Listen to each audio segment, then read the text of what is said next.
Le général Maélé, 57 ans, avait été nommé chef d'état-major de l'armée zaïroise en décembre dernier lors du retour à Kinshasa du président Mobutu. En avril, il devenait ministre de la Défense et vice-premier ministre du gouvernement Likulia.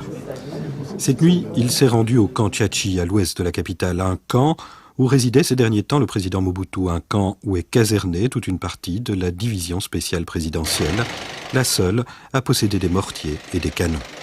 Le but du général, probablement calmer les hommes.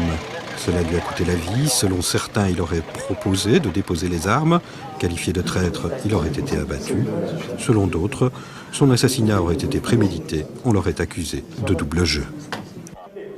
Le général Maélé était un fidèle de Mobutu, un proche sur le plan idéologique, comme en témoigne cette déclaration en pleine phase de démocratisation.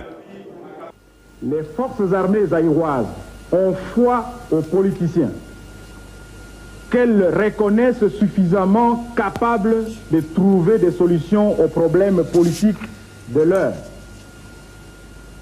Toutefois, si les leaders politiques ne veulent pas trouver rapidement des solutions aux problèmes qui se posent, ils n'auront qu'à s'en prendre à eux-mêmes, car le peuple et son armée ne sont pas dupes. Aujourd'hui, l'armée zaïroise n'a donc plus ni commandant en chef, ni ministre. Avec 1 million de Rwandais réfugiés sur son territoire, le président Mobutu, au printemps 1996, reste un partenaire incontournable sur l'échiquier politique africain. Il en profite pour multiplier les offensives diplomatiques. Ainsi, aux grandes dames du gouvernement belge, il est reçu à l'Élysée. Le vieux léopard a retrouvé toute sa vitalité. Il se voit déjà réélu président. Je suis candidat. On verra si le même peuple zaïrois va continuer à manifester sa confiance envers moi, comme c'est le cas jusqu'à ce jour. Vous êtes quasi sûr de remporter les élections présidentielles? Eh bien, trouvez-moi un candidat qui va me battre. Vous le connaissez peut-être, mais moi pas encore. Le destin en décidera autrement. En août, le président est opéré en Suisse d'un cancer de la prostate. La maladie soignée trop tard ne peut être éradiquée. La convalescence se prolonge, d'abord à Lausanne, puis en France, dans sa résidence de Cap-Martin. C'est le moment choisi par les hommes de l'Alliance, aidés par les soldats rwandais et ougandais, pour lancer une offensive dans le Kivu. Une opération militaire qui pousse 700 000 réfugiés à rentrer au Rwanda. 300 000 autres, souvent par peur de représailles, préfèrent s'enfuir à l'intérieur du pays. Liberté! Liberté! Généralement bien accueillis par les populations locales, les soldats de l'Alliance ne rencontrent que peu de résistance. Et face à une armée zaïroise qui refuse le combat, leur objectif final est maintenant Kinshasa. Face au danger, c'est l'union sacrée. Étienne Tshisekedi fait le voyage à Cap-Martin. Les deux frères ennemis semblent réconciliés. Monsieur le Président, est-ce qu'on pourrait voir? Il était de mon devoir de venir le consoler, lui présenter toute ma sympathie, comme la sympathie de l'ensemble de notre peuple. Fin décembre, le président se décide enfin à rentrer à Kinshasa. Son accueil est triomphal. Le peuple communie avec son chef. Ce sera la dernière fois. Pour bâtir notre pays toujours plus beau, autour d'un fleuve majesté. Physiquement marqué par la maladie, Mobutu essaye alors de faire face à la débâcle. Le général Maélé est nommé responsable des armées.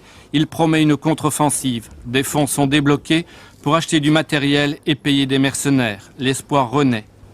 Mais politiquement, le président commet une erreur. Avant de rentrer en France, il ne nomme pas Étienne Tshisekedi Premier ministre. Le peuple est déçu, d'autant que la contre-offensive militaire est un échec.